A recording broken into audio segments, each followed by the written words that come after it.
الشيطان الرجيم. بسم الله الرحمن الرحيم.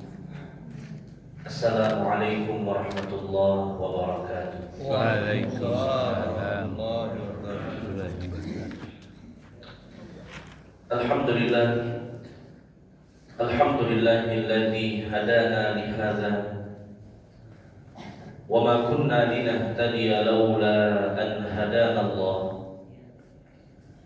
أشهد أن لا إله إلا الله وحده لا شريك له وأشهد أن محمدا عبده ورسوله صلى الله عليه وسلم المبعوث رحمة للعالمين الذي لا نبي بعده.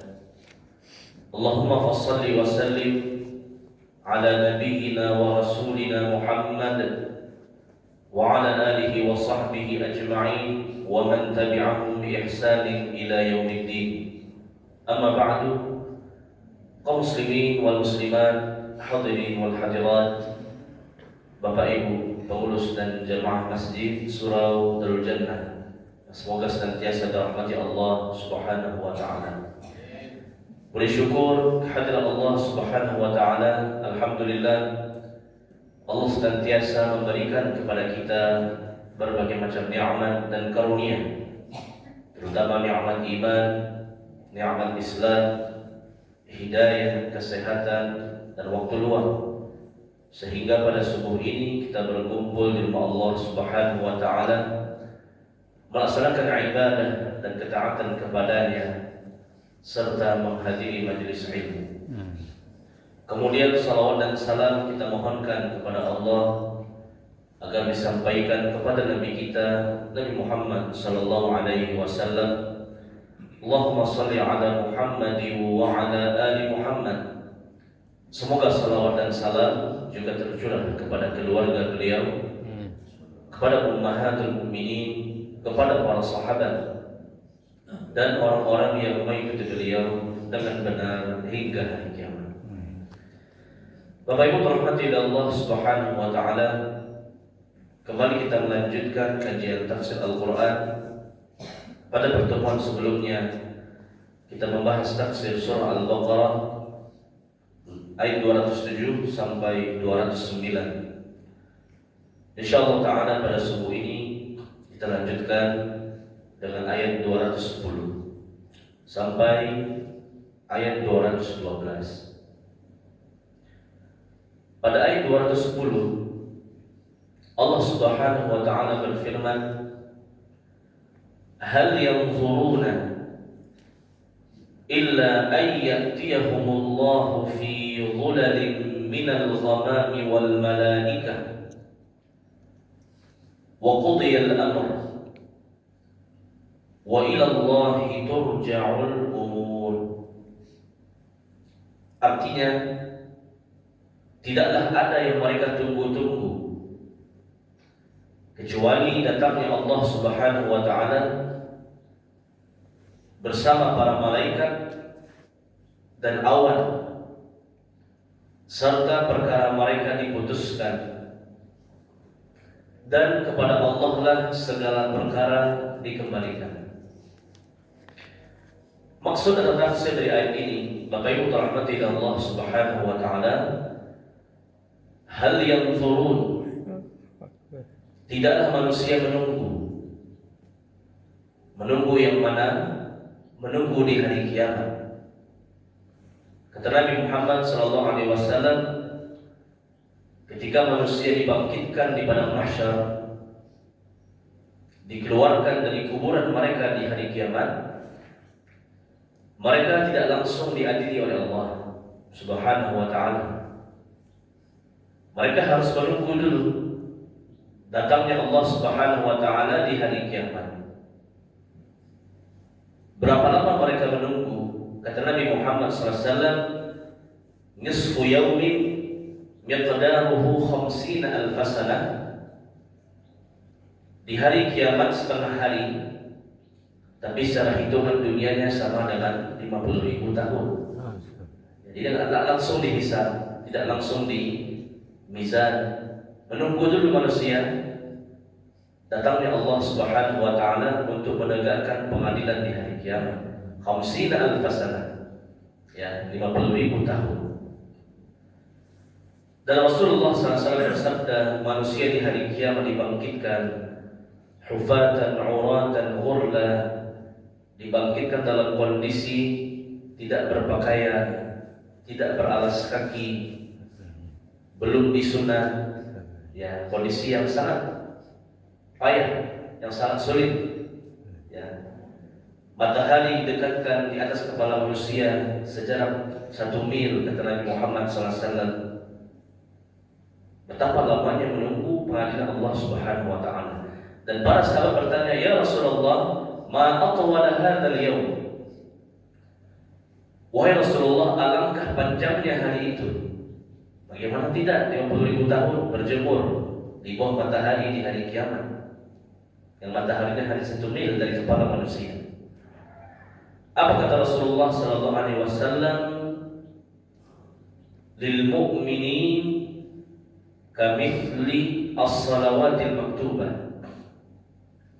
Bagi orang beriman 50,000 tahun tersebut dirasakan sebentar, seperti seorang yang sholat fardu. Kita sholat subuh nih, kurang lebih 5 menit 10 menit selesai. Ini luar biasanya Allah, kuasa Allah. Di tempat yang sama, pada dimensi waktu yang sama, bagi orang beriman terasa sebentar. Tapi bagi orang kafir, mereka betul-betul merasakan 50,000 tahun itu berjalan per detiknya, per menitnya, per harinya. Tapi bagi orang beriman, kamithli as-salawatil maktubah, kata Nabi, kalian akan merasakannya seperti orang yang salat fardu dari takbir sampai salamnya sebentar. Dalam riwayat yang lain, kata dalil syamsi lil ghurub, orang beriman akan merasakan waktu tersebut seperti matahari yang akan terbenam sebentar. Ini kuasa Allah Subhanahu wa taala bagi orang-orang yang beriman. Setelah 50,000 tahun tersebut, dan pada prosesnya nanti dalam hadis, manusia akan berbondong-bondong mendatangi para nabi, memohon kepada mereka agar meminta syafaat kepada Allah supaya ditegakkan pengadilan. Datanglah manusia kepada Adam dalam hadis, kepada Nuh, kepada Ibrahim, kepada Musa, kepada Isa. Tidak ada satupun yang sanggup meminta syafaat kepada Allah. Masing-masing Nabi punya alasannya. Sampailah kepada Nabi yang terakhir, Nabi kita Nabi Muhammad sallallahu alaihi wasallam. Kemudian Nabi Muhammad sallallahu alaihi wasallam mengatakan, ha ana, akulah yang pantas. Akulah yang pantas meminta syafaat kepada Allah, karena Nabi Muhammad adalah manusia yang paling beriman, yang paling bertakwa, bahkan di antara para nabi sekalipun. Kemudian Rasulullah SAW bersujud, berdoa kepada Allah dengan sebanyak-banyaknya. Lalu Allah berfirman, Ya Muhammad, irfa' ra'saka wasal tu'ta washfa' tushaffa'. Wahai Muhammad, angkat kepalamu, bangkit dari sujudmu, mintalah apapun aku kabulkan, berikanlah syafaat aku akan berikan. Semenjak itu barulah Allah Subhanahu wa ta'ala menegakkan mahkamahnya, menegakkan pengadilan kepada seluruh manusia. Hal yanzuruna illa ayyatiyahumullah. Tidaklah manusia itu menunggu kecuali datangnya Allah. Berapa lama? 50,000 tahun. Tapi bagi orang beriman sebentar, insya Allah. Dan semoga kita termasuk orang-orang yang beriman. Amin. Fi dhulalin, pada naungan, yaitu awan. Naungan ini juga untuk orang beriman, insya Allah. Terutama kepada 7 golongan yang kata Nabi Muhammad SAW, sab'atun yudhilluhumullahu fi dhilli yauma la dhilla illa dhilluh. Di hari kiamat ada 7 golongan yang mendapatkan naungan Allah. Pada hari kiamat tidak ada naungan selain naungan Allah. Al-imamul adil, pemimpin yang adil.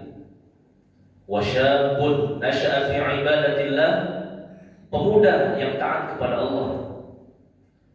Wa rajulun qalbuhu mu'allaqun bil masajid, orang-orang yang senantiasa memakmurkan masjid, datang ke masjid, melaksanakan ibadah, menghadiri majelis ilmu, mendengarkan ceramah dan lain sebagainya. Wa rajulani tahabbani fillahi ijtama'a alaihi wa tafarraqa alaihi, dua orang yang berjumpa karena Allah, bertemu dan berpisah karena Allah. Wa rajulun da'athu imra'atun dzatu mansibin wa jamalin faqala inni akhafullah, kemudian seseorang laki-laki yang diajak oleh perempuan yang cantik lagi kaya untuk berzina, namun dia tidak mau, aku takut kepada Allah. Wa rajulun tasaddaqa bi sadaqatin fa akhfaha hatta la ta'lama shimaluhu ma tunfiqu yaminuhu, dan orang yang berinfak dengan sembunyi-sembunyi, saking ikhlasnya tangan kirinya tidak mengetahui apa yang diinfakkan tangan kanannya. Wa rajulun da'athu wa rajulun da'allaha fafadat 'ainah, dan orang yang bersendiri berdoa kepada Allah dan menetes air mata. Ini tidak orang beriman, yuzulalin minal ghamam, mereka berada dalam naungan, tidak merasakan panas dan teriknya hari kiamat. Adapun orang-orang kafir maka merasakan panas dan teriknya hari kiamat.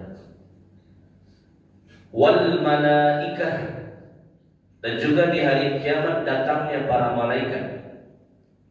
Wajah rabbuka wal malaku saffan saffa, dalam surah Al-Fajr. Di hari kiamat datanglah Tuhanmu dan para malaikat yang berbaris. Apa fungsi malaikat di hari kiamat? Sebagai saksi dan juga sebagai syafaat bagi orang-orang yang beriman. Karena di antara para malaikat ada yang Allah izinkan memberikan syafaat kepada orang-orang yang beriman. Wa qudiyal amr, dan diputuskanlah perkara, yaitu secara adil. Alaihissallahu bi'ahkamil hakimin, bukankah Allah hakim yang seadil-adilnya? Di dunia qudiyal amr, diputuskan perkara juga, tapi apakah adil? Belum tentu. Tapi di hari kiamat pasti adil. Innallaha la yadhlimu mithqala dzarrah, sesungguhnya Allah tidak pernah menzalimi hambanya meskipun sebesar biji zarrah. Semua perkara diputuskan secara adil. Ibadah yang pertama kali dihisab adalah salat. Perkara di antara manusia yang pertama kali diputuskan adalah perkara darah, yaitu pembunuhan. Semuanya akan diputuskan Allah di hari kiamat. Wa ilallahi turja'ul umur, dan kepada Allah dikembalikan seluruh perkara. Seluruh perkara Allah yang memutuskannya. Maliki yaumiddin, Allah lah pemilik hari balasan. Di dunia banyak hakim, 1, 2, 3 orang. Di hari kiamat hanya Allah. Hanya Allah yang memutuskan, tidak ada yang mampu untuk membantah. Berikutnya Bapak Ibu, ayat 211, Allah berfirman, Sal bani Israel kam atainahum min ayatin bayyinah.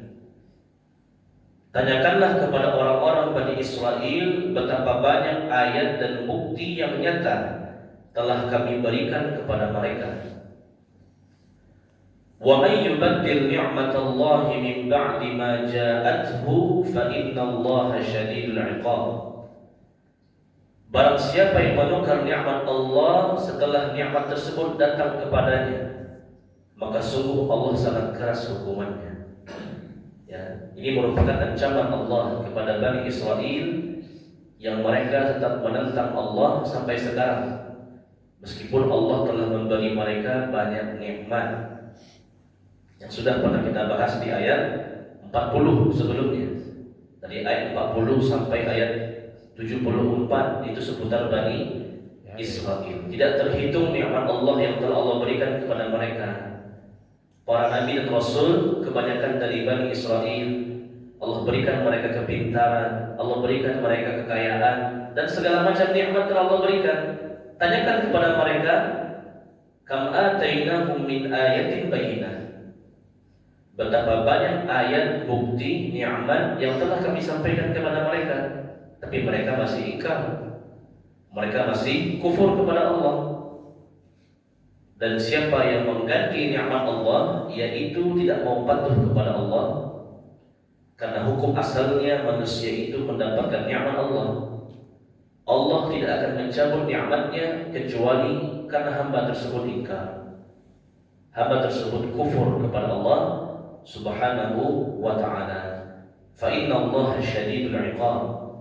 Maka ketahuilah bahwasanya Allah sangat keras hukuman dan siksanya.